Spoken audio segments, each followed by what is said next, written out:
আসসালামু আলাইকুম ওয়া রাহমাতুল্লাহ। সম্মানিত ভাই ও বোনেরা, মাগরিবের পরে সূরা ইখলাস ৩ বার পড়লে কি হয়, কি লাভ হয়, এই বিষয়ে বিস্তারিতভাবে আলোচনা করব এবং আপনাদেরকে সহজভাবে বুঝিয়ে দেওয়ার চেষ্টা করব ইনশাআল্লাহ।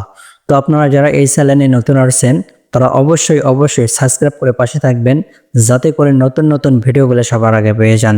যারা আগে থেকে সাবস্ক্রাইব করেছেন তাদেরকে অসংখ্য ধন্যবাদ। সম্মানিত ভাই ও বোনেরা, তো আপনারা এই আমলটা কখন করবেন, কিভাবে করবেন এবং করলে কী লাভ, এই বিষয়ে বিস্তারিতভাবে আলোচনা করব। ভিডিওটা খুবই ছোট হবে, আপনারা সম্পূর্ণ ভিডিওটা মনোযোগ সহকারে দেখবেন, বুঝবেন, এরপরে আমল করবেন ইনশাল্লাহ। তো আপনাকে আমলটা করার জন্য তেমন কিছুই করতে হবে না, তবে আপনাকে একটা জিনিস আজীবন মনে রাখতে হবে। আপনি যে কোনো কাজ করেন না কেন, সর্বপ্রথম আপনার নিয়তটা ঠিক করে নেবেন, নিয়তটা সহি করে নেবেন। আল্লাহ রাসূল বলেন, ইন্নামাল আমালু বিন্নিয়াত, সমস্ত কাজ নিয়তের ওপর নির্ভর করে। এই জন্য আপনি আমলটা করার আগে নিয়ত করে নেবেন, যে কাজের জন্য আমলটা করবেন সেই কাজের জন্য নিয়তটা করে নেবেন। তো আপনি আমলটা যখন তখন করতে পারবেন না, এই আমলটা করার জন্য নির্ধারিত একটা নিয়ম আছে, এই নিয়ম অনুযায়ী আপনাকে আমলটা করতে হবে। তো আপনাকে আমলটা করার জন্য অবশ্যই মাগরিবের নামাজ পড়া লাগবে। মাগরিবের নামাজ পড়ার পরে অন্য এক জায়গায় বসে পবিত্র হয়ে আমলটা করবেন। তো আপনাকে আমলটা করার আগে অবশ্যই ৩ বার ইস্তেগফার পড়তে হবে। আস্তাগফিরুল্লাহ, আস্তাগফিরুল্লাহ, আস্তাগফিরুল্লাহ। এরপরে আপনাকে দরুদ শরীফ পড়তে হবে, অর্থাৎ দরুদে ইব্রাহিম, যে দরুদ শরীফ আমরা নামাজের মধ্যে পড়ে থাকি, এই দরুদ শরীফ আপনাকে ৩ বার পড়তে হবে।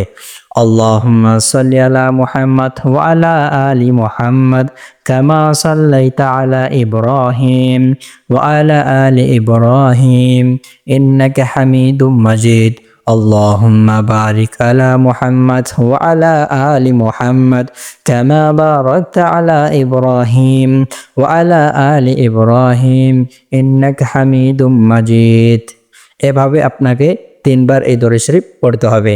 এরপরে আউযু বিল্লাহ এবং বিসমিল্লাহর সহিত সূরা ইখলাস আপনাকে ৩ বার পড়তে হবে। আউযু বিল্লাহি মিনাশ শাইতানির রাজিম, বিসমিল্লাহির রহমানির রহিম। কুল হুয়াল্লাহু আহাদ, আল্লাহুস সামাদ, লাম ইয়ালিদ ওয়া লাম ইউলাদ ওয়া লাম ইয়াকুল লাহু কুফুয়ান আহাদ। বিসমিল্লাহির রহমানির রহিম। কুল হুয়াল্লাহু আহাদ, আল্লাহুস সামাদ, লাম ইয়ালিদ ওয়া লাম ইউলাদ ওয়া লাম ইয়াকুল লাহু কুফুয়ান আহাদ। বিসমিল্লাহির রহমানির রহিম। কুল হুয়াল্লাহু আহাদ, আল্লাহুস সামাদ, লাম ইয়ালিদ ওয়া লাম ইউলাদ ওয়া লাম ইয়াকুল লাহু কুফুয়ান আহাদ। এভাবে আপনি ৩ বার সূরা ইখলাস পড়ে নেবেন। এরপরে আবার ৩ বার দরুদ শরীফ পড়ে নেবেন। তো আমি আপনাকে যেভাবে আমলটা করার কথা বললাম, আপনি যদি ঠিক এভাবেই আমলটা করতে পারেন, তাহলে আমলটা করলে কি হবে, আপনার মধ্যে যদি কোনো টেনশন থাকে সেই টেনশন দূর হয়ে যাবে, এবং আপনার মধ্যে যদি কোনো অস্থিরতা কাজ করে সেই অস্থিরতা দূর হয়ে যাবে, আপনার রিজিকের সমস্যা দূর হয়ে যাবে, এবং আপনার যদি কোনো টাকা পয়সার সমস্যা থাকে সেই টাকা পয়সার সমস্যা দূর হয়ে যাবে। আপনার যত প্রকার সমস্যা আছে এই আমলটা করার কারণে ইনশাআল্লাহ সমস্ত প্রকার সমস্যা দূর হয়ে যাবে।